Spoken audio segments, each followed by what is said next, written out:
holiday season, you might be looking for nutritious, convenient meals to keep you energized on jam-packed days. Factor, America's #1 ready-to-eat meal delivery service, can help you fuel up for brekkie, lunch, or dinner with chef-prepared, dietitian-approved, ready-to-eat meals delivered straight to your door. They just drop them at your door, people.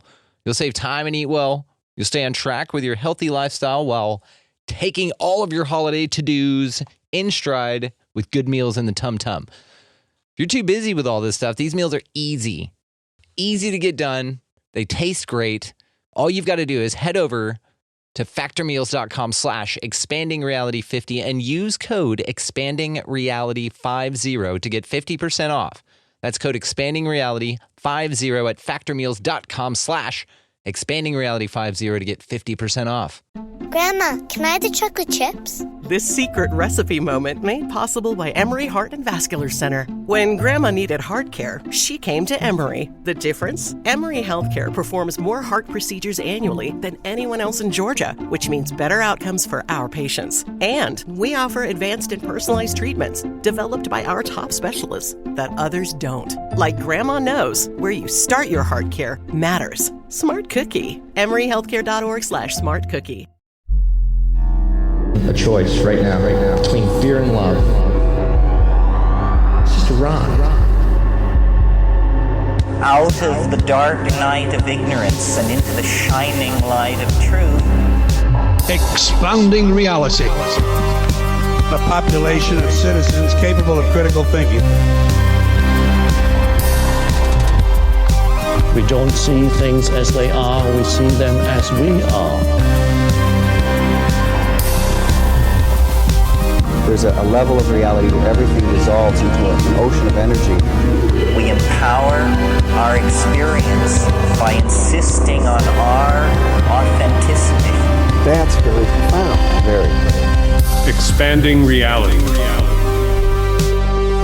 Welcome to Expanding Reality. I am your host, Brandon Thomas. On this episode, a very special one. We have John Paul Rice, who is the president of No Restrictions Entertainment. He had a video that went viral like crazy in 2020. It was a one-off live. He didn't think it was going to do anything, and it changed his entire life, which also, of course, is banned. So it'll be linked down in the show notes to check that thing out. Now, I will say this right up top. We are not going to be presenting this video on YouTube. It is something that I already know, based on just 2 of the 20 points that we covered in here, are absolutely off limits, and we're just not even gonna play the game. So what we are gonna do is beat them at their own game. So this video will be up in 2 different places.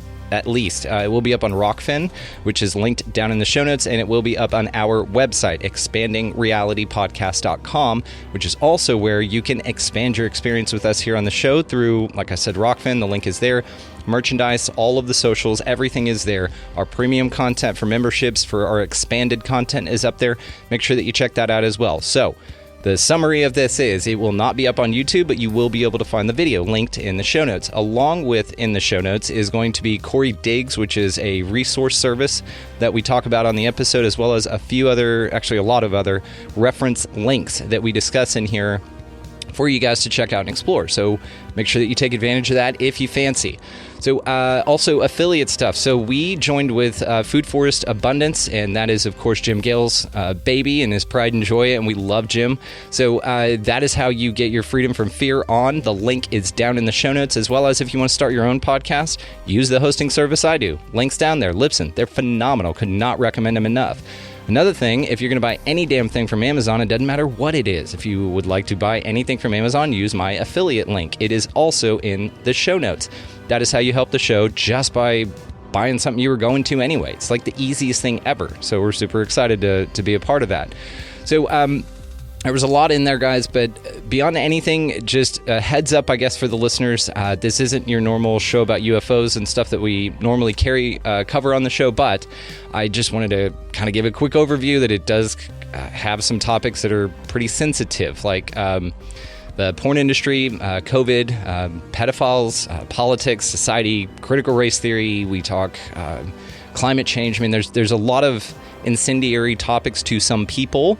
So this is, I guess, your trigger warning, or just your heads up that you're going to get some clarity on the information that on the subjects that I just mentioned. So it depends on how you look at it. Like I said, respect you listeners more than anything. So I just wanted to let you know that up front.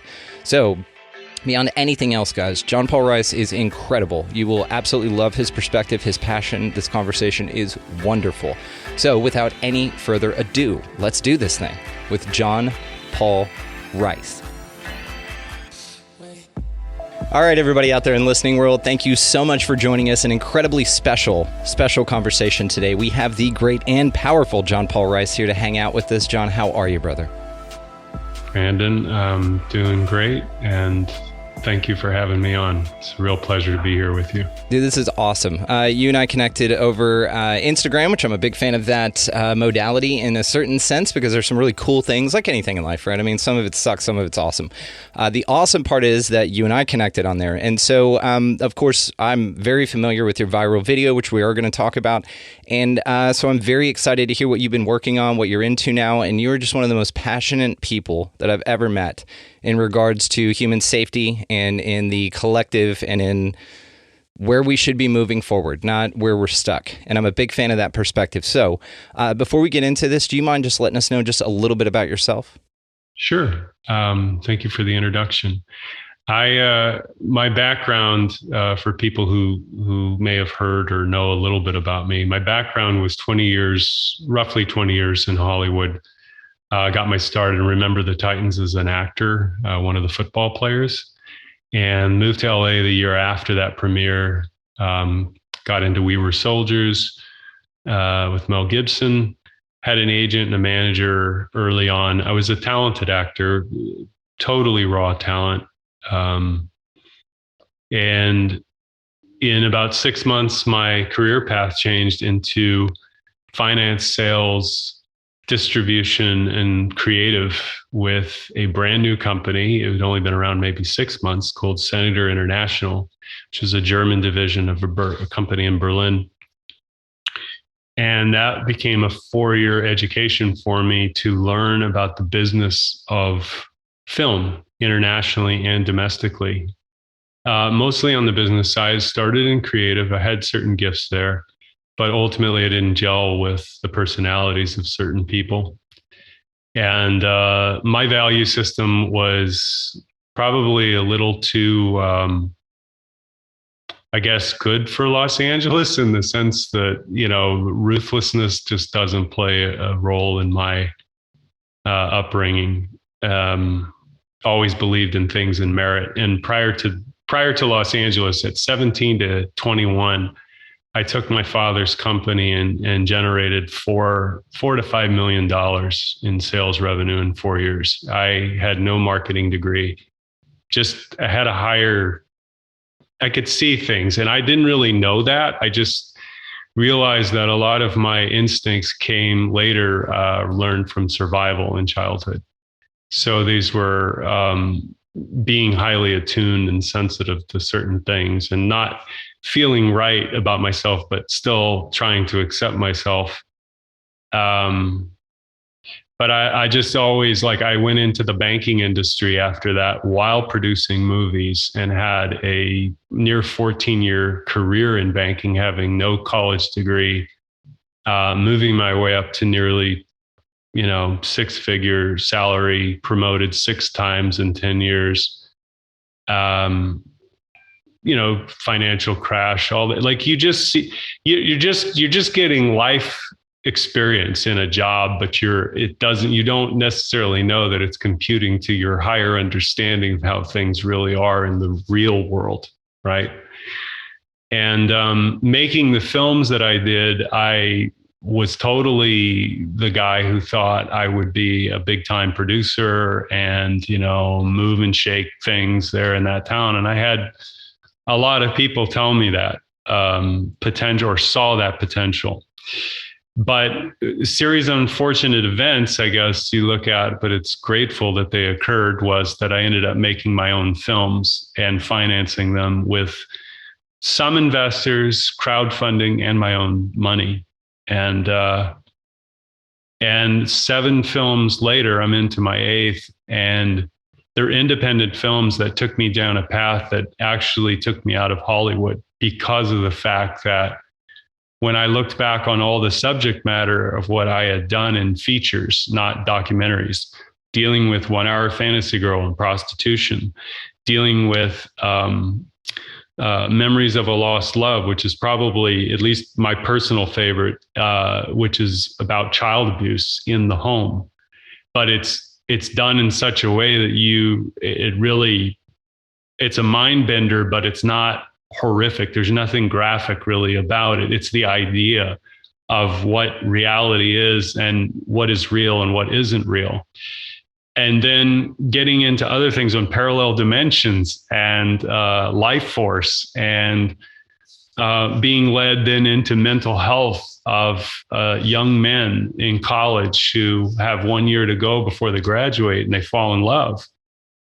And it's not some, gay porn titillation film. In fact, it's a story that's universal, which is what happens to the person that you love who isn't there anymore, who doesn't have access to reality the way you knew them to be as that person. And what do you do? And what is real love? It's not when everything's going well. It's when things get tough and don't make sense, and you have to take greater leaps of faith in things that you don't understand or don't have the power to control. And then it leads you into human trafficking of children, which was not expected to happen, but neither was the election of Donald Trump. And so, as I tell people, it doesn't matter what your thoughts are about him personally. He blew a hole through reality. And for anybody who was willing to look into that hole and peek around the curtain, you saw a whole other world. And for better or worse, we're here now because of that, plus all that preceded before it. And some could look at it as a necessity. And I would agree, in human evolution and consciousness awareness, we were definitely heading in as manifesting in front of us now. We were heading in a very bad path, regardless of what we thought we knew or know today. Anyway, my whole stepping into all of this was just the culmination of my work and life decisions that day when I did the Instagram Live was not a premeditated moment. I had less than 700 followers on Instagram, maybe 5, maximum 8 people watched it live. I saw it drop down to 1 or 2. And all I wanted to do was to talk about the censorship of our film, but then the rest of that just flowed out. And when I sent it out to a couple of people, they sent it out, and then it was just like, then it just took a life of its own and went all over the place. It forced me to confront my deepest fears of dying. Because when you do that, they don't forget. They never forget. And, I had a couple of people that I thought were my friends want to get very personal in ways that, it could be looked upon either way, but it really called into question, like, who am I and who am I talking to, and all of that crazy shit, right? Yep. And then at the end of the day, you sit there and you have to go to a place that is even higher than anything that you could imagine to actually face those fears. Because those fears, real or imagined, are there, and they have to be dealt with. And they can't be ignored or sedated for very long, as we're seeing in the world, where record numbers of suicides, especially among women, which are usually the least likely to go through with killing themselves between men and women. We're seeing that increase. We are watching an entire nation and really not just country, the world of degenerate children manifesting, and that's not their fault. No child goes into this as plan A. No parent of any reason, of any sanity, of any kind of attempt at awareness or self-reflection would ever want to not be able to afford the basic needs that every other child is experiencing out there, or that's messaged on the television set. Every time that they turn on the television, they're having to be reminded of what they don't have and what they lack and what less of a person they are. And we can say that, well, it's their fault that they're in the situation that, no different than all the other times that you and I have been in our own shithole.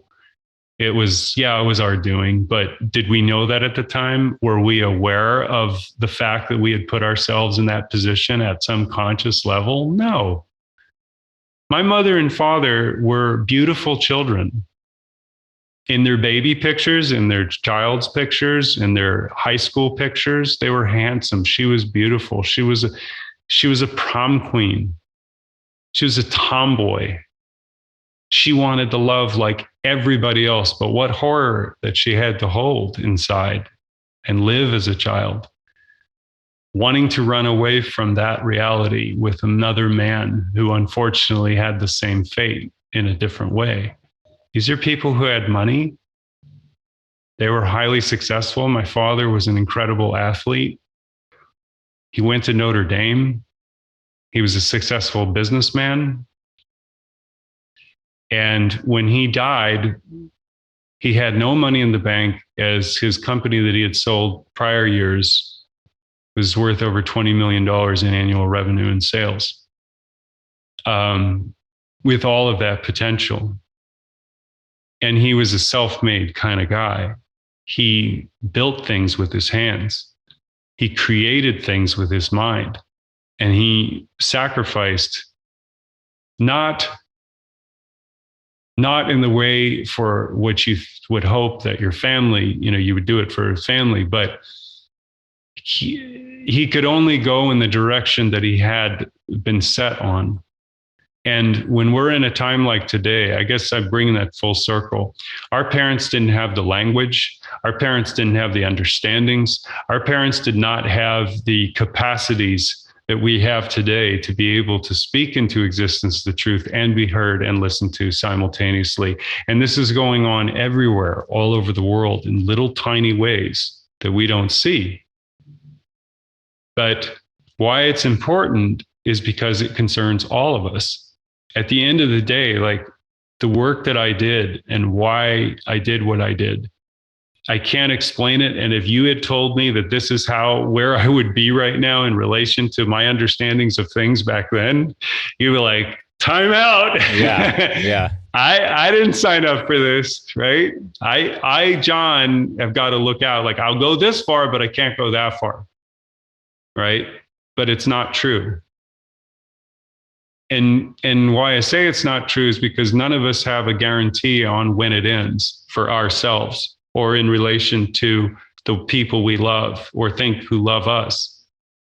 And so it's like we're waiting for this time to be remembered when we can't even be here to enjoy the memories of the things that we've been denied or have denied ourselves or have given authority over to, both living rent-free in our heads as well as coloring our view of reality when we walk outside and see somebody with a mask on. Then we automatically, even though you may be aware, you've been programmed to have an emotional response against that, whether you acknowledge it or not. And the same is true for them to us. And so this is where we just start deconstructing things for a moment and stop seeing it our own way. It's harder to do because it goes against everything that we believe, which is to literally challenge the traditions that you have held on to for so very long, not to dismantle them, but to strengthen them. You need greater resistance. This is where real faith comes in, because at the doorstep, when it is not at your doorstep, it's easy to be spiritual, easy to be compassionate, easy to see things a certain way. And it all holds true, truly does. But it's really about being more of an anchor of that love for somebody else rather than yourself. And this is where, I see things, the divide is a less trusting society on the whole. It's a more mechanical type human being. It's heading in the world of technology, which will be the authoritarian energy transferred into a transhumanist agenda. That's ultimately where it needs to go for them to get their job done. And to create two worlds, how that'll all look in 3 to 5 years or whatever amount of time they'll allow us to look at it and see it before they can head it off a different way, if they can even do that. It's like, no, they're making concessions to things. It's all about stimulation and sedation, right? And then get you to pay attention and get you to pay attention. They're literally combining both rituals now in most of their reporting. That's why there's so much cognitive dissonance, because on the one hand, the CDC says this, and then they go over here, and then John Hopkins says this, but then it says this over here. So it's like, it's just crazy. But if you pay attention to the circus and it thrills you in some way emotionally, then they've still got you. 100%. And I mean, nobody's a dummy about that, but it's more or less like, just take a step back and look at what's happening to everybody. Every face that you believed in, you can't really trust. Every institution you used to be told to it's like, and you got people on extremes and everywhere in between. Abolish it all, burn it to the ground. There's people on the right and the left doing basically both things. And it's like, those acts of destruction don't begot creation afterwards, because it usually took a very destructive mentality and the same amount of effort really then to build something different. It's like this is the last thing I want to say, but it's sort of like progressives, which I came from, not because I was a communist or socialist, but it was an economic populist message that on the left that brought me there, which was Bernie Sanders in 2015, before he became Bernie Sanders, the woke politician communist. And he took along with that collective energy, basically anti-status quo, anti-establishment, don't trust my government, Republican or Democrat, although I feel a little bit better. It's like always when your team is in the driver's seat and the media is going along, it always feels better, right? Somehow it just feels better. Like things are better. It's not as bad as we thought it was. We're getting better, right? Things are getting better. But then you have people that slip into poverty and all these other things. And then we go totally about this identity politic, tribalism, as an emotional response to Trump. And it's outrageous because nobody now it has come full circle to where narcissism dominates on those extremes. And it doesn't matter what's true. It's about scoring and winning and being able, no matter what the facts are, to look at people through a certain lens and not see it any other way. The overstimulation of the left hemisphere of our brains, which basically takes the right hemisphere's ability to detect anomalies and patterns and things, then to serve it back to the left to say, okay, now make new meaning and understanding from this. And we are out of that. We are gassed out of that. And anyway, so yeah, that's a little bit of my background and a little bit how my mind thinks to a degree, but I just really, I'm out there making films for the reason that there's a need for art, real art, authentic expression, not preconceived notions and propaganda, but really a creator type. Here is my authentic, clumsy as it is, expression.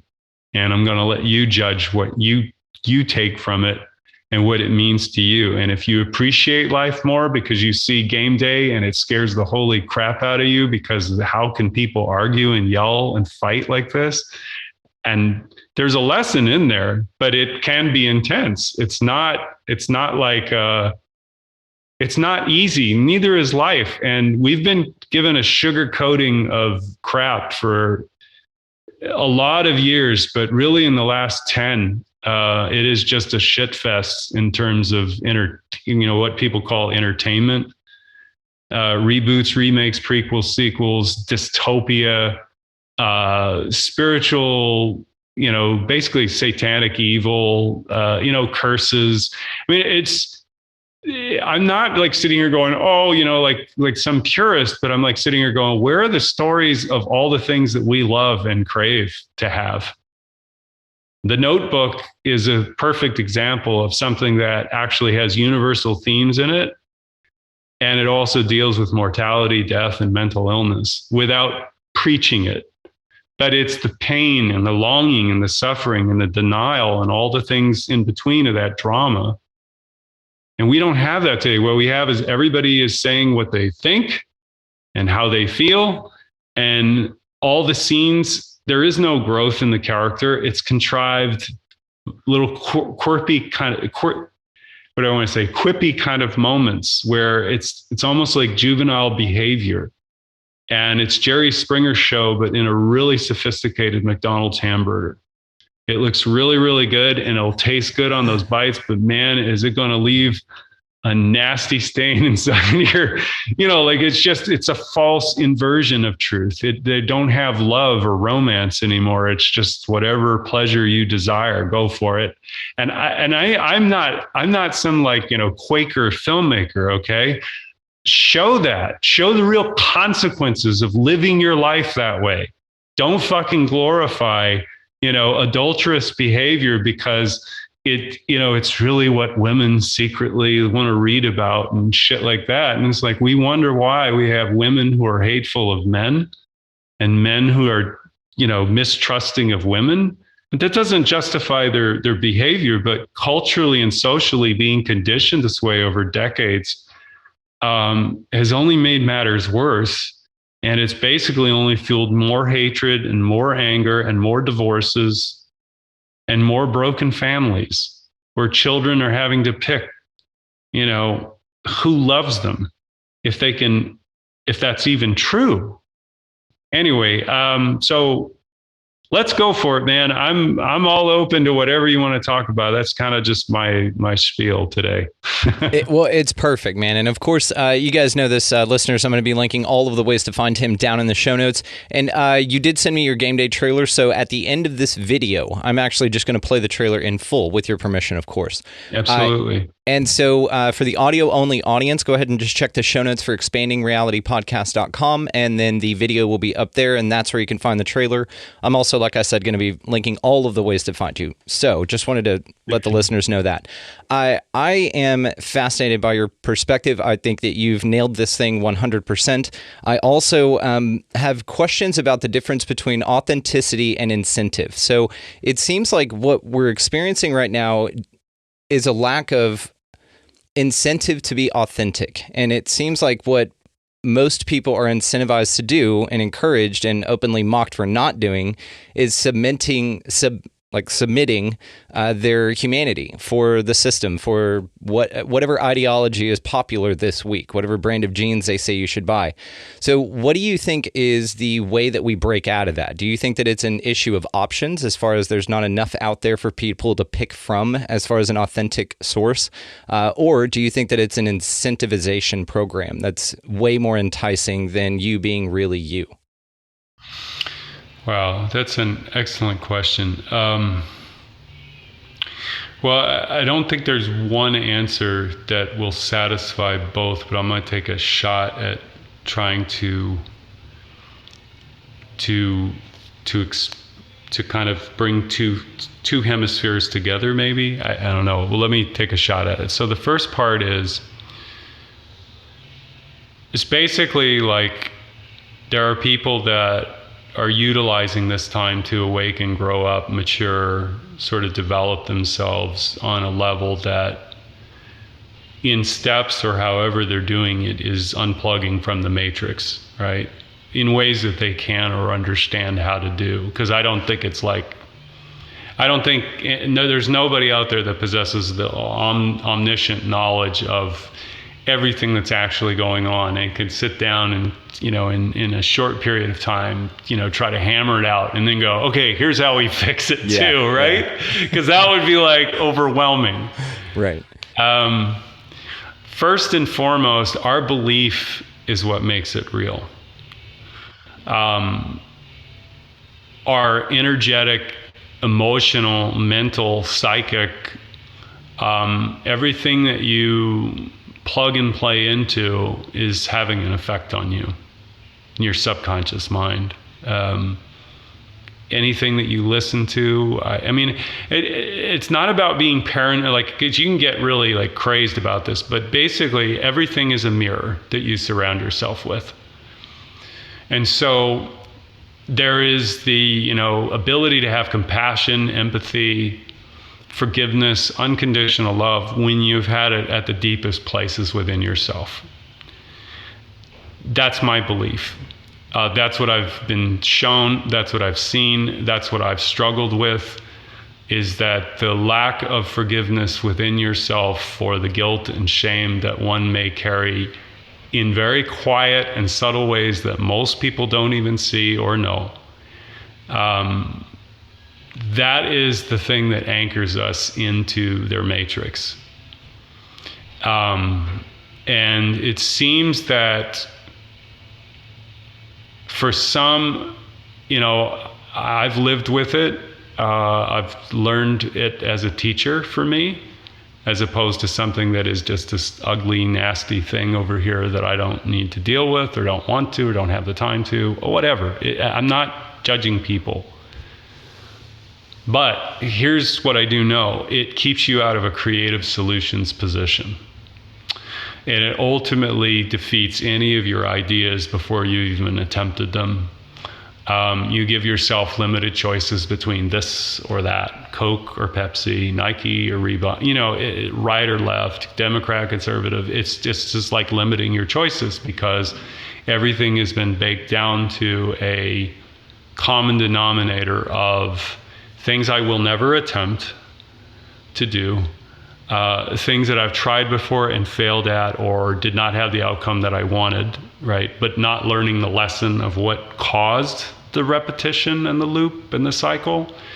So there is that to contend with. And that's a personal thing. I think all of us have our own contradictions that we live.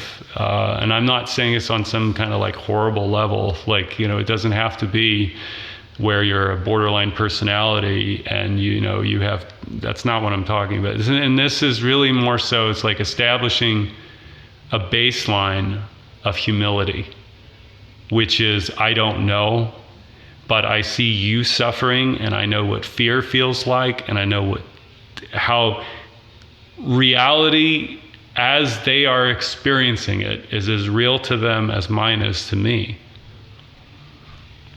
So how can I look at someone who's been, like I once was, programmed or sort of awake or a little awake, but not seeing, okay, you've got pedophiles in your institutions running.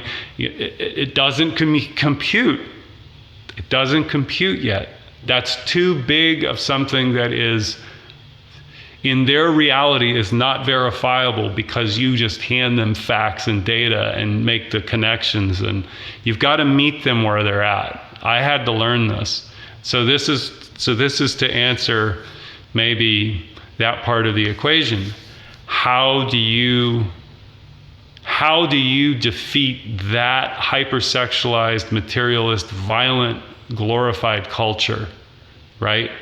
Which is their anchor in reality, celebrity culture, Rihanna being pregnant, how that gets shared, and that it even means jack shit in relation to anything going on in reality, other than they've got another news story to energize whatever dark occult forces they're bringing and summoning. I mean, it's that simple, guys. It's not fucking that hard to explain how they do this stuff. It's all ritual. It's all spiritual magic through the unconscious minds of their base, and they use human beings as energetic weapons, if you will, to culturally, socially engineer. Ariana Grande, for all the little girls that love her, just understand there's a whole thing of men out there that have no problem with her and whatever age she was or is or represent. That's done by design.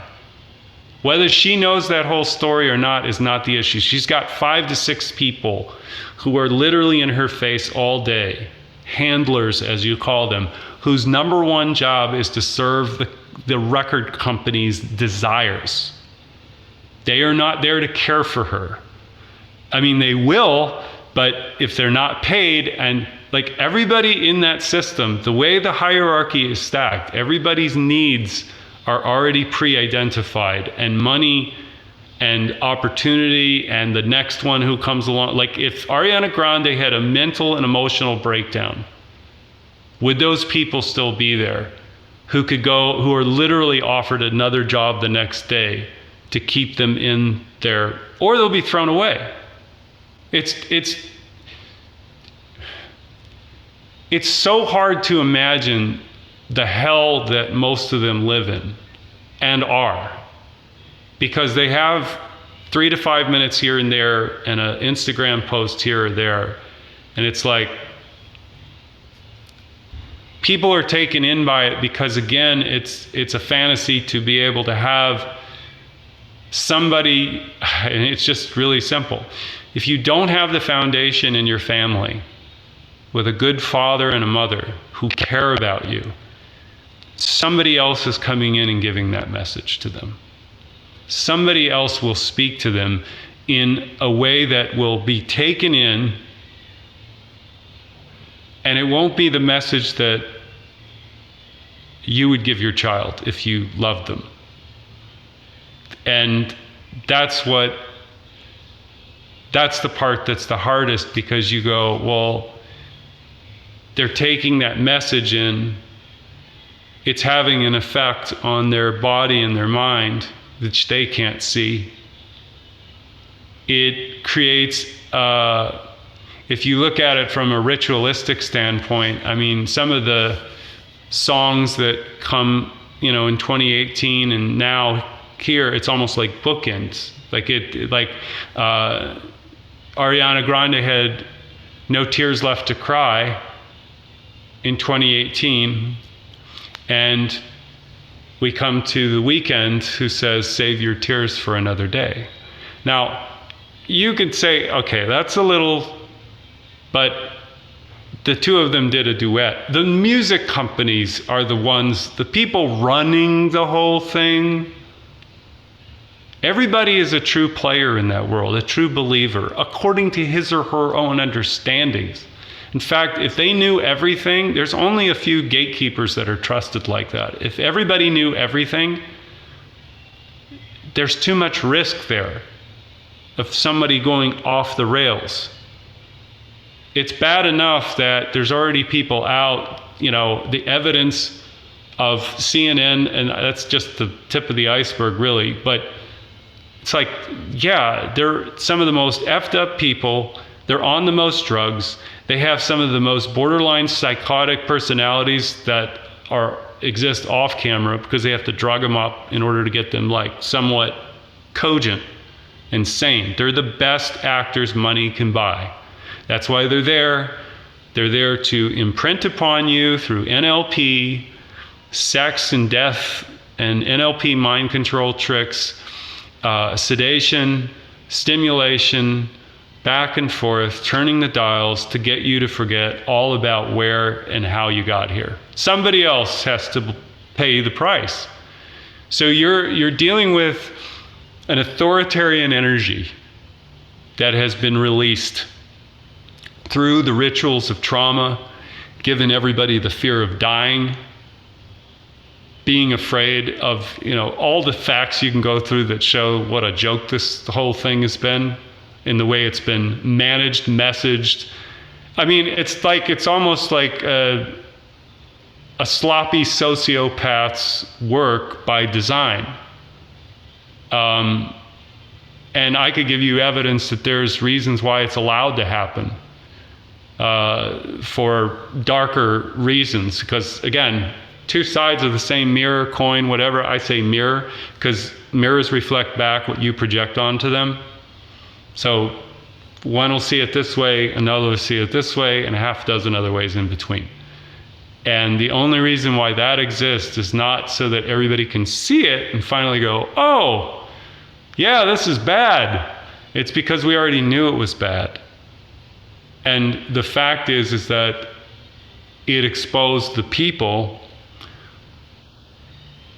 on the whole to the names of the WEF and their agendas, whether you know the whole picture or not.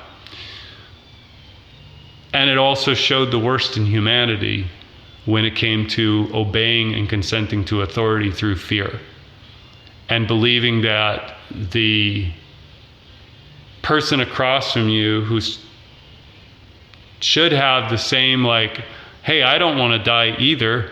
Why would I risk my life? Nobody's asking that question. It's like, well, there's this thing called natural. I mean, you just go, you just go through the facts and like you just destroy the lies like right then and there. But everything has been baked in, like hard, on a level that, sitting down having a conversation about it ain't going to change the way somebody feels because of their understandings. When they were given COVID and one of their family members was told that they had COVID and was put on a ventilator and killed, well, because of whoever out there, the hospital, the president, Trump or Biden, doesn't matter, it's how you see it, killed Grandpa. So it changed the meaning of all those deaths that year, the way people saw them, not having a future, not knowing the uncertainty of it all, and it never ceasing to end, depending on where you lived. And even if you live in a state that's more open, or a territory or a country, at the end of the day, in relation to everybody else, you're still watching it all play out when you're like, dude, we've been fine since May of 2020. It was over. And now it's just, I go out, mask, no mask, like you see that and you go, oh, okay, they watched the news this week. That's basically what it comes down to. Like, okay, these are the people watching the news. Whereas like 3 months prior, nobody was doing, everything was fine. Now it's not fine. So then we got to go back and do, and adapt COVID protocols into everything now and all that kind of stuff. And it's like crazy because everybody's just responding to it. They're not consciously going, wait a minute. Let's back up here. Let's look at what happened 2 years ago and look at how they've shifted the goalposts to get us here. You can't do that when people are programmed with fear. It's just not going to happen. So to answer the question, it really came down to this for me. If we spend the next months, years, election cycles, decades, if we have that long, to try to get the story straightened out. Try to convince more people of what they don't understand yet they think they do. And whatever your understandings are, if that's the goal, we're going to lose this thing. Because all of that is in the past now. And so what I see is the only way out. I mean, let me put it another way. They will happily trade out the faces and the teams to keep you voting and thinking that things are going to get better no matter, or worse, depending on, again, elections are not changing this on this is mass global scale hypnosis, mass formation psychosis, whatever you want to call it. It's the full manifestation of what happened in the 20th century as like a last reboot. It's the emotional language, emotional word salad language that they use to change your behaviors. This is all about behavior modification. Human beings are going to be shown in this time to not be trustworthy on the whole by the violence in the streets. There is going to be an end to that, but it's going to come probably from an authoritarian right position in response to the left. And like I said, leftism, conservative, it's really authoritarian, libertarian dynamics, polarities, and everything in between. And technology is going to play a major role in getting a lot of those people who think they're awake to step into their new digital prison. The QR code, the blockchain, all of that. And I do believe some of it will be stopped. But if the barn doors are already open, you can't close them. You can only try, and this is what I guess the bottom line for people is this. It's like, you better learn how to create something in this time. First for yourself, that you're happy with and love, and a life that you care about, because there's no way anybody is joining you again, in theory, about what is possible if everybody just masked, if everybody just woke up. You see what I mean? Like it doesn't, it's a never-ending spin to be an activist on certain fronts. And don't get me wrong, it is important to know what's happening. But if you're only living your life in response to that, you're giving more of your authority away. I think we are at that point where we could say, yeah, if I don't get my shit in gear and start taking a greater accountability and responsibility for just my immediate universe, none of this other stuff is going to get better. And why I say that is that at the end of the day, it's like, if you have the means to build something and the ability to create something and be able to show something, you are literally presenting a mirror up to other people to say, oh yeah? No, it can be done. Roger Bannister broke the 4-minute mile, and then what happened? Week and month and year after year, runners were breaking it over and over and over because they believed that they could, and were shown that it could be done. It's the 100th monkey. It's the whole picture that we always say, well, it's like, but they're doing this and this and this. So yeah, they're going to try, and they're not going to stop. And mom and dad are not, alcohol. Mom and dad are alcoholic parents barreling down the highway at 100+ miles an hour, intoxicated. They are not going to listen to reason of you begging and pleading for them to pull over, stop the car, turn off the engine, and hand you the keys. That's a codependent child of an alcoholic. I get it. I was once like that, and I believed in all of my politicians, and I wanted to have a savior who stood up for and believed in what I believed and said all the things that I wanted to hear. And they're wonderful bedtime stories. They're tales of Santa Claus. It's fine. I totally understand it. There's movies that you don't want to sit down and watch, what's going on at the border, and you want to escape. I got it, But there's a balance to it, which is there has to come forward a courage within you, because that there are people dying. That there are going to be more people who die, however that is. United Nations tells everybody 160 million people have slipped into extreme poverty as of last year. Fits perfectly within their agendas. You see, and it's like, this is never-ending cycles of creation through unconscious men in a world of power who think they know what is best or where we need to go. And so long as we wait for them to determine that for us, it is going to be a never-ending cycle of every single problem that they have created, they will find a solution. It won't be the one that's most humane. I can guarantee you, based on their track record, because at the end of the day, with all of this violent crime, there is going to be somebody who goes, no, we're going to put this down. And is it necessary? Yeah, it's necessary, but did it have to be that way? No, it did not have to be that way. And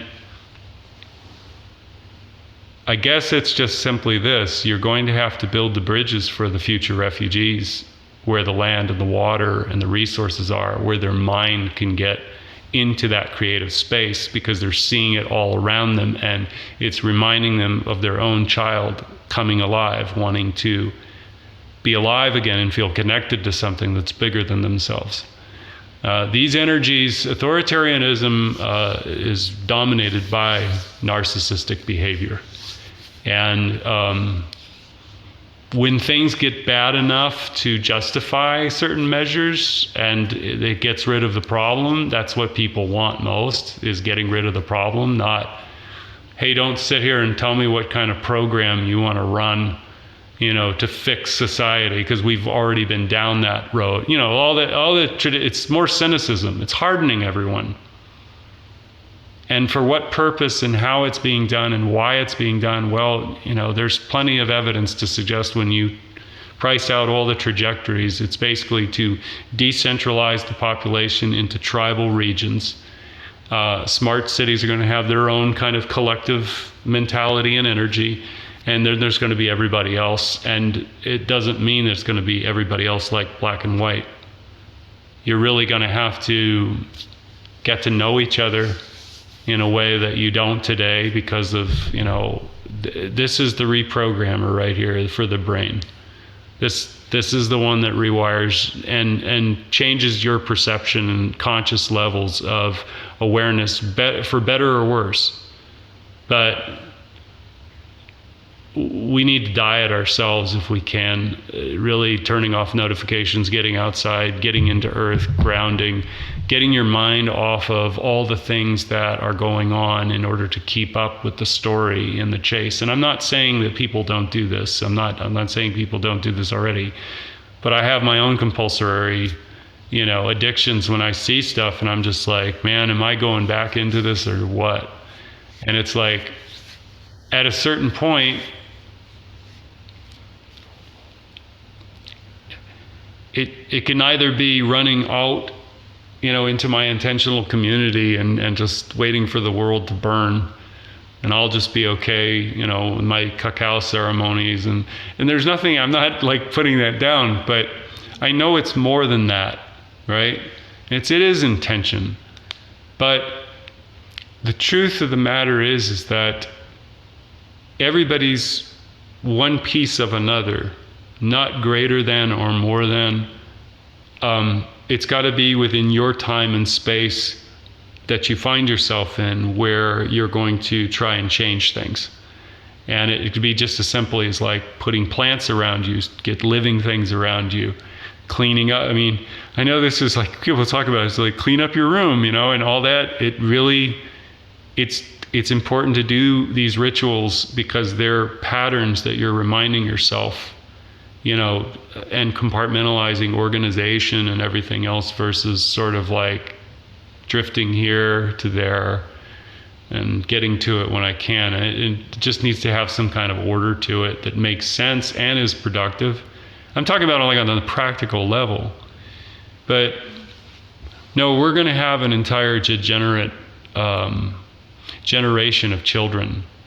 And we do, adults. It's just been accelerated to such a level that we're not capable yet of fathoming. We're not capable of fathoming what second graders are going to be like when they're 18.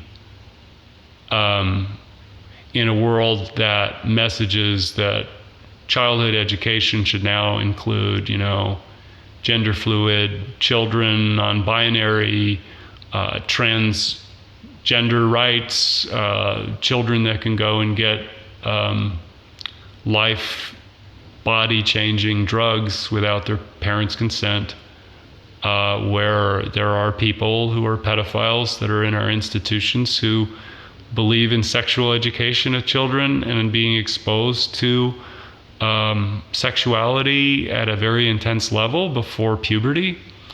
And they believe that they have the right to do it over the parent because obviously the parents are failing. I mean, and you know, so it's like, yeah, you can fight all these things and hate all these things, but like at the end of the day, if you're not out there planting seeds of some form in just the acts of doing, that's care manifest. That's love manifested in care for somebody else. Self-care is good, but I think we get fixated on the need for me to heal all of me before I go out and I'll just liken it to this, although I don't think people intend it. No different than the actors that I met who said, when I make it one day, when I'm famous one day, I'll open that charity. It's like, okay, remains to be seen. It's a nice gesture, but why can't you start doing that now when there's people who need the help and you have the means to do it in a smaller way rather than you being the celebrity who gets to do the paid promos and get ingratiated by all the people? You know, it's like, okay, it's not sexy work, basically. It's not. It's not fun to think about food banks and who's going to them and what. And the truth of the matter is, like, it's kind of what people say. It's like, well, is it going to eventually, how many more people are going to have to suffer? How many more people are going to grieve? Is it going to happen to you in order for you to care? Possibly, yes. And it's like, oh, damn it, another thing to be obligated to do right now. It's like, yeah, it's not obligation if you see it as a human thing. If you see it as, I mean, even if it's out of your own self-interest, to not see your community go to shit. You know, it's a place you live. And if it's getting worse and worse, something has to be done about it. Otherwise, everybody's just going to stay in their homes. They're not going to get out. They're not going to talk to anybody. And then when something bad happens, as is happening to one of my friends right now, everybody just wants the problem to go away. So, as I'm saying to people, cities probably not the best place to live because that's where a lot of that surveillance and technology is going to come to make problems go away so we don't have to deal with them. People come hardened by seeing all this crap around them. They're around concrete all day and all the EMFs and everything that's hitting them. And then whatever belief they have in the media or whatever their source of information is, you know, uniquely and collectively, this is how mind control works. This is why we have the problems we have. The social cohesion has been shattered to pieces for politics, for health, for anything cultural, political, social. I mean, it's just, forget it. I'm saying forget it like, don't try to save this dying carcass. There's no need to resuscitate this dying materialist world. It's going to implode upon itself, and it's going to have a lot of wreckage as a result of that, which is if there's only one reason that you say, I love human beings, I love humanity, is to embrace the world in a way you haven't before and not let it come from anything that you understand from before. Expand your understandings. That's really what it is. You have to take it a higher level, otherwise you're going to be locked in this prison with them, fighting up against it. And it's so huge and massive. It's like, no, it's going to take what Luke Skywalker had to do. Failure, lessons learned, and greater leaps of faith, to the point where he almost became the very thing that he resisted. Right? Until the end. And then he saw himself in his father, that his father was not Darth Vader in the beginning.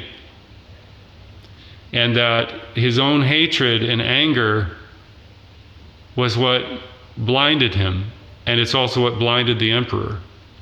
The emperor got so lost in the truth of the matter is that the emperor, in the biggest way I can say it, in the Ephesians 6:12 way, powers and principalities, wicked forces in high places, okay? They get blinded in their hatred. They get blinded in their madness. And they cannot see the good coming. But it's what everybody desires. And that's what they've taken away from everyone. They have taken away what we naturally, day to day, really took for granted that we had, freedoms or otherwise. But they stripped people of that enjoyment and that care and that connection. All of those connections and those bonds were broken across hundreds of millions and billions of people. And we have within us all the forces to mend that, but it requires higher level thinking that cannot go back into the arguments of the past. It must go past. It's like, okay, you say you're, just an example, you say you're for climate change. I'm for the environment too. But did you know they don't address in their climate change bill any of the pesticides, the things that are in our water? So we're going to save the world, but we're going to continue to poison everything, right? So that's a fact. Then secondly, you go, okay, I'm going to take you at $150 trillion that the billionaires behind all of this corporate solution are the good billionaires that we all, want to believe are out there to save us from their own pollution of the environment. And that carbon, CO2 is, regardless of the facts, but let's just say CO2 is the driver of this, and so we have to get a hold of it. Okay. Why are we going to kill and destroy tens of millions of acres of trees to save the world? If the trees are the lungs of the earth, why are we going to cut them down and replace them with solar panel fields that are only going to heat up the earth because they're absorbing the radiation from the sun and are also made out of radioactive materials that we don't have like a disposal, and we're going to build all these wind farms and everything else as well. But again, where are we going to get all the concrete? Where are we going to get all the cement trucks? We're going to have to build all of those things with what? Fossil fuels to save the planet and cut down the tree. It's like you got to go that elementary sometimes to go, none of this adds up. I don't care if you think Bill Gates is a bad guy when it comes to medicine, but is a good guy on climate change. That's your own fucked up contradiction. You got to live with that and deal with it, okay? But at the end of the day, they failed you on everything else. But this one thing they're telling you is true. Mm-hmm. No.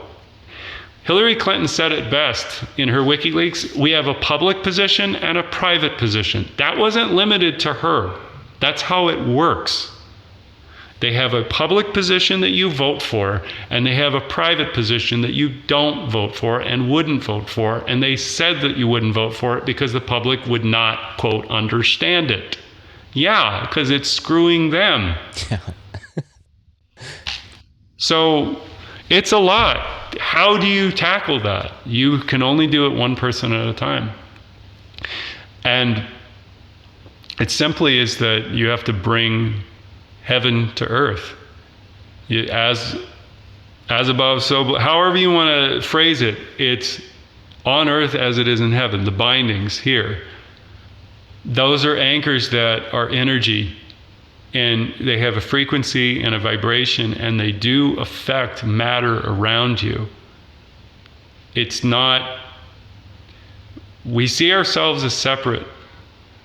We see ourselves as being not able to affect things on a large scale. And like, I'm not saying everybody's got to go and do an Instagram live and,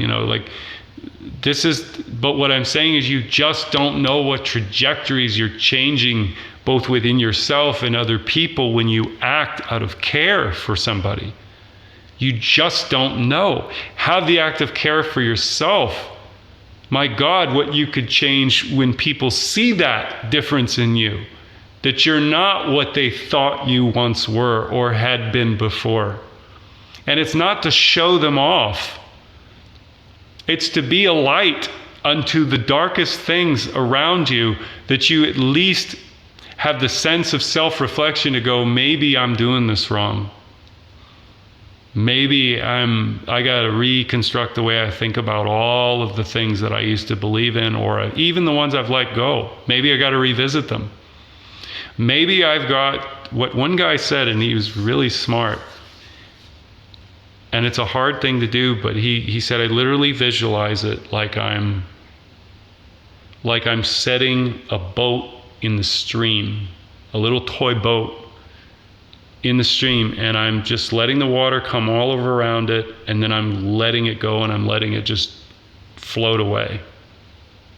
And all of us have different ways that we have. Some of us have to spell it out, have to say it, even say it with somebody that could end up hurting their feelings.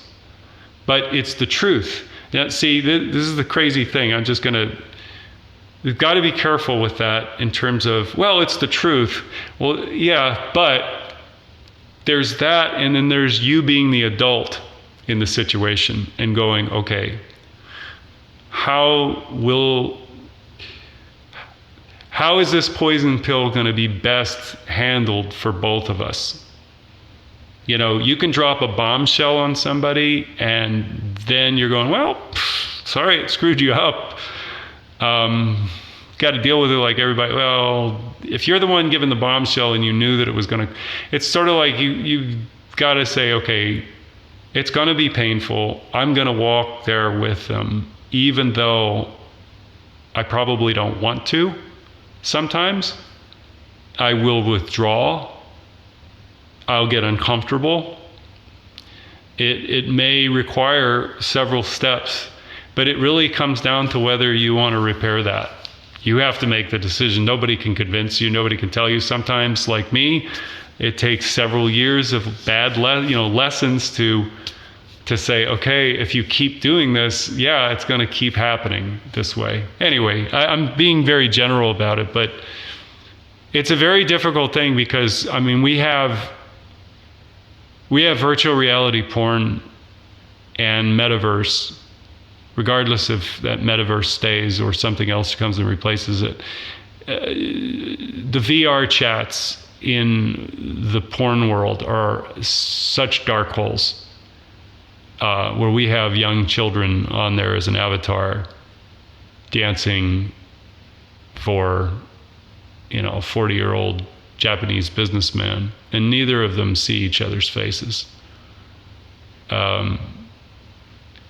Yeah, we got a lot of work ahead of us. I don't think it all has to collapse, but for some people, reality, it's very different. Reality for everyone is different. So reality collapsing is going to be different for everyone.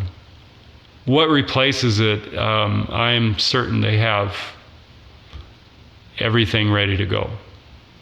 And they're already rolling it out. And people who want to know more about that, they could look up CorysDigs.com at all the agendas. She also posts solutions up there and has a wonderful bookstore where you can buy all of her reports. These are fact-sourced, some of the best investigative journalists reporting on big money agendas, who the players are, what companies and their networks. She has maps and timelines, and it's high-level reporting, and they're moving on our children right now with psychological language that is going to redefine mental health in our schools. This isn't just Marxist. This is not Marxist at all. This is the critical race theory issues, like everybody's paying attention to that. That's like low-hanging fruit. This other stuff is, well, now we have children that, need to be talked to by their teachers a certain way, and childhood depression's on its way up. So again, we have the solution in our school systems, and it's all about getting more authority and control over programming your children. And they're doing it at such a brazen level because of the fact that they need to have that generation be compliant. They can't afford another controlled demolition or uprising, politically, socially, culturally, or otherwise, that goes off the script. But parents really do need to stand up for their children on a level that I don't think they've ever done before, on the whole. We need all the good women and men, real men, who are not afraid of, we're talking about your child now. We're talking about your very boy or girl, son or daughter, who is a sponge. And the people turning the dials know this very well. And I know there are parents that are aware of this and have been homeschooling for a while, but they're really coming after the programming at such a young age now that children will not be identifiable to today's children 10 years from now, 5 years from now. It's going to be a wild, freaky kind of world in certain places. So like I said, it's building the world that you want to live in. It's creating it. If you don't do that, then you're just letting it float into the next iteration of what they have as a solution, as a response to, this time, which they helped engineer and create through the duality. It's not like, oh, it's just one thing and everybody's got a script. Everybody has their own understandings. The best actors on the stage are the true believers versus the ones that are actually aware of what's going on, because you can't pull it off without the belief. That's what the spiritual magic is all about, both in what they do and then what you do with what they do. And our projection onto them is like, oh, this one's coming along. There is nothing wrong with getting things straightened out, so it doesn't get too tyrannical. I'm not saying, you just don't vote. No, but they're unconscious people. They may have gone to law school and done all the things that got them where they are, and they could be your Mr. Smith, Mr. and Mrs. Smith going to Washington, right? It could totally be your Jimmy Stewart.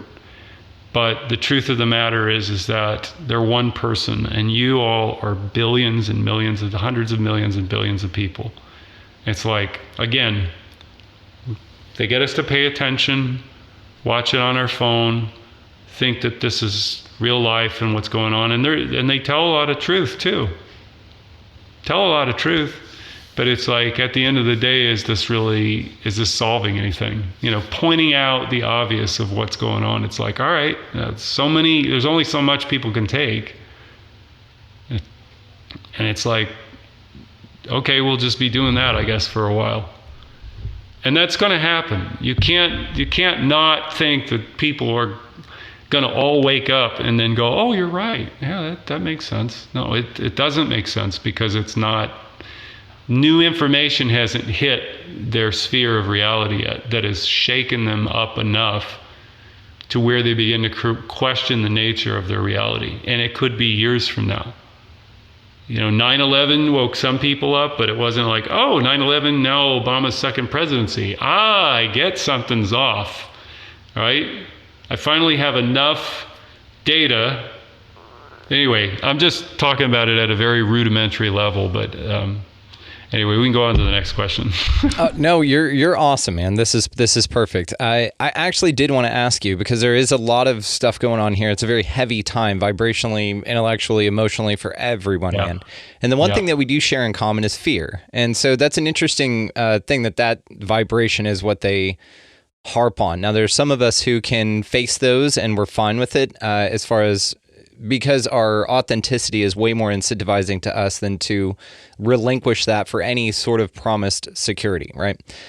Which doesn't really exist. It really doesn't. And so that's what's so interesting, that they've convinced so many people that it does, and that they have the answers. So I just wanted to ask you, man, out of all of this stuff, it's heavy, like I said. What gives you hope? What gives me hope? There's what I see in the little town that I live in now and elsewhere, is that most people, even if for appearances, are trying to enjoy life. And what I mean by that is that in spite of all the troubles that are going on out there, I see that square full on a Friday night and Saturday. I see families. and this is in the colder months, but even last year, I see families out having fun, no masks. I see, people living their lives without it being, outside of, their immediate reality is their family, their husband or their wife, their children, their job. Surely there are stresses, financial or otherwise, but like I'm watching this and I'm going, you all don't realize how precious and valuable you are. And that's not a position of like, because they are doing all the right things. It's just the value of their life as it exists in itself. And that's the part where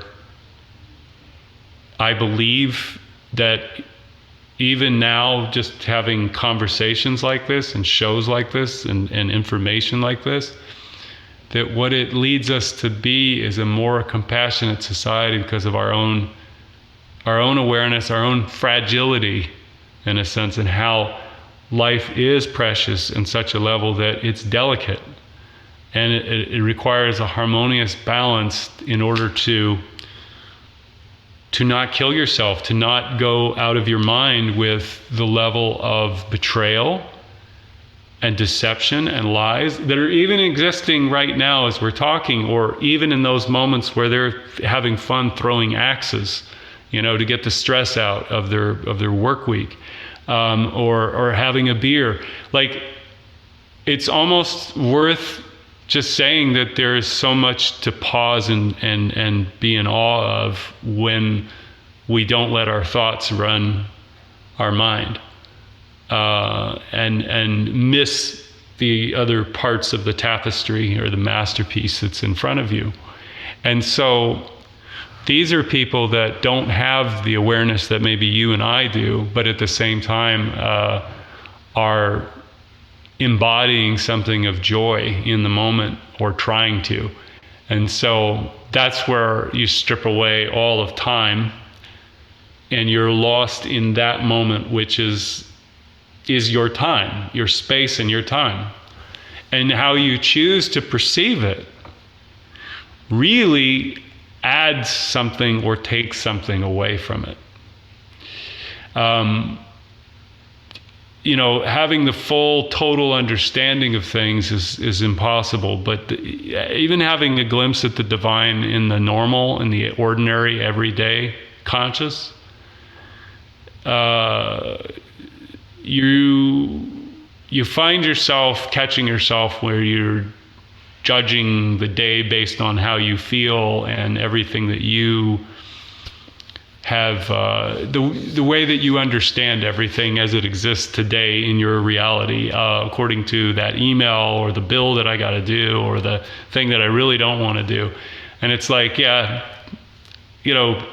not trying to take some enlightened, yes, take on the suffering. And, I get there's a value to it, but it's just, I have to stop myself and pause and look at the fact that here in front of me are emanations of God, unaware of their divine power, their full divine power, and yet they still can't be stopped. They can't be totally crushed. And, in events and collective consciousness, I think there's no doubt there is a massive shift in consciousness, human consciousness underway. But I also believe that as we're becoming more, let's say, on the whole,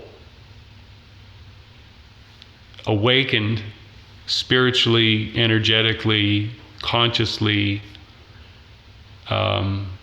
all phases, nutrition, everything is being put on the table for those who want to look at it. But I also believe that energetically those polarities also have an equal and opposite force. Let me say this, the light will always have an equal and opposite of the dark and will exceed it. However, in the dualistic system that we play in, as those ascend, there will be those who fall as well. And those are our brothers and sisters too, if we're really, again, it all just goes back to, that was nobody's plan A. And that's not, when I mentioned my parents earlier and all that I could tell you about what I went through emotionally, my forgiveness of them was not just, oh, that's in the past and we leave it alone. It was going back and really feeling those deep, painful feelings again that released them. At least gave me a chance to let them out and be cried out. And that may happen. That may be required to some extent and I don't tell people to go into it lightly or trying to do some kind of biohack and think that, a cold plunge or two and some, Wim Hof breathing methods is all going to solve it. I'm not putting his work down. I think he's a wonderful human being. He's got a good part of the piece. But it's really getting into nervous system, somatic level healing, and taking a very holistic approach of a long-term unwinding. That a lot of us have been in a certain direction and require greater levels of self-awareness than maybe we previously knew we needed. I say it because it's just, if you want to be the most authentic human being you can, it's you have to have that level of humility with yourself and just look at all parts of yourself and don't try to get rid of them. Try to see the toddler ego as the little child who had to fight and could have been really pissed off at a lot of things, rightfully so, but is now making the world his mother and father yet again. And those are places that are very lonely inside, because the lack of care in our moment of need when we were children was gone. That's why we had to create, that's why that hole is there. That's why we had to create the fear in order to protect it. In other words, all of those moments where care was withdrawn, and it doesn't necessarily mean on a violent perspective of beating or sexual abuse, but it could just be when mommy and daddy's needs or whoever's adult and we were in care of withdrew their attention from us when we were suffering. That's when the fear comes in. Because a child, see the difference is, and this is, I'll put this into a trajectory where you can see it, but that child's terror becomes our terror later on. Not just for them, but most people, they hurt themselves, typically, before they begin hurting somebody else. But the ones that go out and are, I guess the thing that I can say is that if you are able to see yourself in other people, then you've begun to heal. And I'm not saying that's the only, determining factor, but when you can start seeing yourself in other people and them in you, you really do shift quite a bit and can grow up and can begin to value things at such a level that you're not looking for a major movement to come in and get you swept up in the, now it's happening, right? It's happening all the time. We're just not we're being pulled away from noticing these things, and more of ourself becomes part of everything else. So it's like the inversion of the one world, right? The one world is us and our gifts as humans and as children, telepathy, all of those spiritual child gifts that society does not reward on any level, monetarily or otherwise. I mean, we cheer it on, oh wow, the good acts that people do, but we're not nurturing them. we're not creating a society that nurtures and protects those child-born-in gifts. Natural law is the only thing I can see that really begins to address that on the whole. And this is where, like, you know, whatever you see, or so whatever your avatar, you know, that you're suiting up as you know it to be, it's like, okay, one day I'm in a coffee shop and I just happen to strike a conversation up with this lady who we didn't have any previous understanding of what I'm just about to tell you we spoke about, but it had to do with her looking online and finding a book on the Church of Satan and being interested in buying it and reading it. Okay? Why? Well, this isn't the only reason why, but it's at least a good indicator to, oh, that's not something that you would think. She had a religious Christian mother who beat the shit out of her. Yep. So what does she know? She knows that it's a falsehood. Her mother, the person that's supposed to love her, who's the divine feminine representation in her life, the earliest years, lied to her, is a hypocrite. And God only knows what else. Narcissist, you know, denies her daughters, you know, so how does she live anything that she's treated her daughter as, right? But having that one conversation with her to be able to say, hey, I totally understand, because my mother was religious too and let all this horrible shit happen.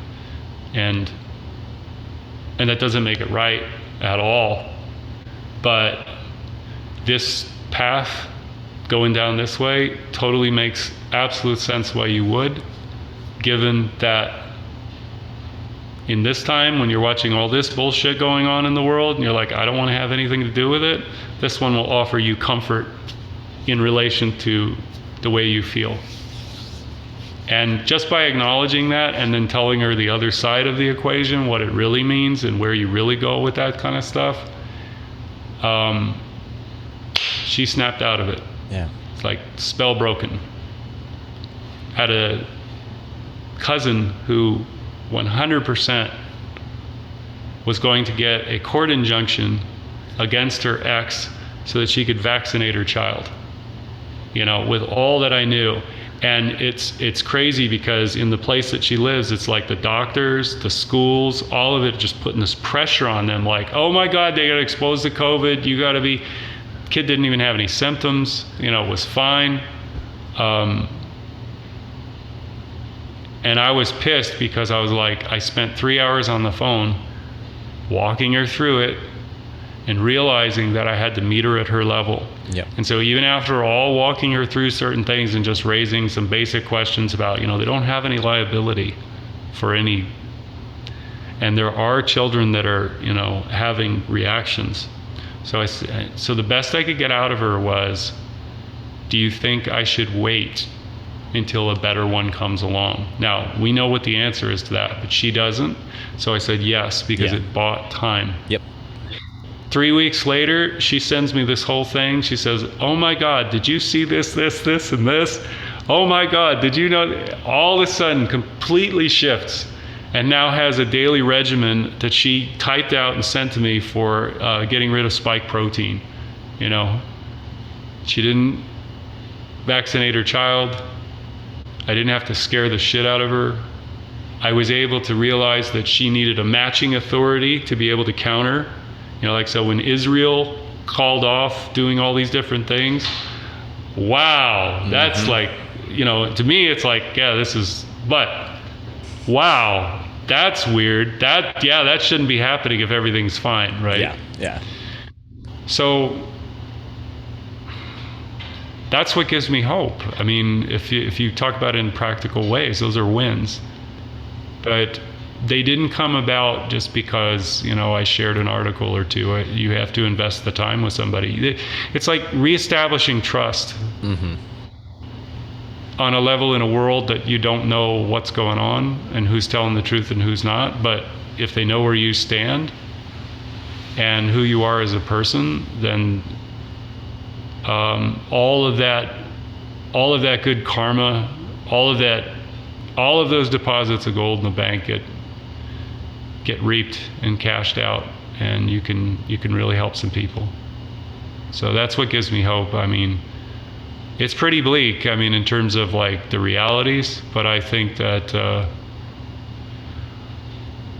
I don't know how the story ends, but I do believe the tyranny is going to be defeated. The scars are really what I'm more concerned about, that the lasting scars that will be there in need of repair for whatever can be repaired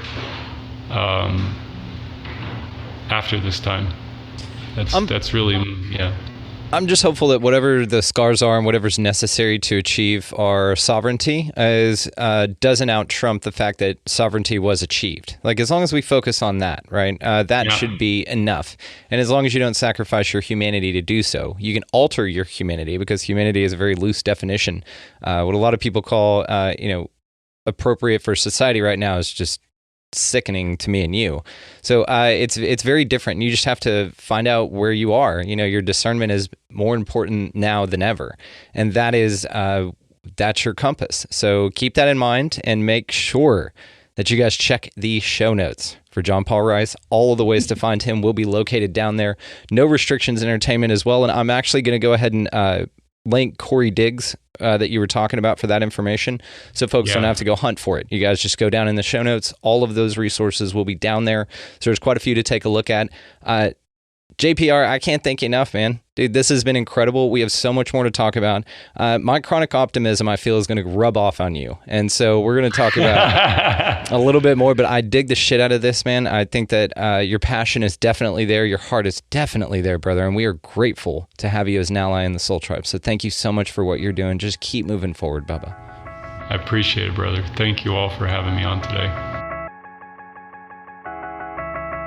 Heavy stuff that we are experiencing in this realm right now. It's an energetic overload on all sides, and John Paul Rice is here as a beacon of light to really tackle the tough stuff, and he's doing a wonderful job at it, guys. So check the show notes for No Restrictions Entertainment, as well as all of the resource links that we talked about, and his viral video. So go check that thing out, and you'll recognize him right away when you see that video. You'll be like, oh yeah, that was awesome. And then that was a dude from Remember the Titans, and yes, it is. And now he's out here just crushing it at life in general, so we're grateful. So if you would like to expand your experience on the show, do so at expandingrealitypodcast.com. That is going to be linked down in the show notes as well. All of our affiliate links down there. Make sure that you check out Food Forest Abundance, get your freedom from fear on. If you want to start your own podcast, Libsyn affiliate link is down there, as well as if you're going to buy any damn thing on Amazon, some of the books that we reference on the show, some socks, whatever you're buying, run it through the link marked Amazon affiliate. So check that stuff out, guys, and go out into this beautiful place this week. A lot of heavy stuff, but don't let it get you down. You need to, the ask, of course, is to just stay the course, tend your own garden. It's all going to work out. Know where your compass is and keep moving forward, and take care of your family and those around you. That's how you do this. That is the optimistic, clear solution for this stuff. So keep moving forward, guys. Do not relinquish your sovereignty. Go out also into this beautiful place while you're at it and make it a better place. And you could do that by picking up a piece of litter, buying somebody in line around you a coffee or a meal, hold doors open, smile. Just be nice to folks. It's not hard. It's not rocket science. Also, get out of that left-hand lane, because that's a huge pain in the ass. That's just a small thing you can do that sets it off, and I really appreciate that. So, above all and anything else, guys, go out into this beautiful place, whatever the hell this thing is, and y'all just be good to one another. Thank you so much for listening. We'll see you next time. Grandma, can I have the chocolate chips? This secret recipe moment made possible by Emory Heart and Vascular Center. When Grandma needed heart care, she came to Emory. The difference? Emory Healthcare performs more heart procedures annually than anyone else in Georgia, which means better outcomes for our patients. And we offer advanced and personalized treatments developed by our top specialists that others don't. Like Grandma knows, where you start your heart care matters. Smart Cookie. EmoryHealthcare.org/smartcookie.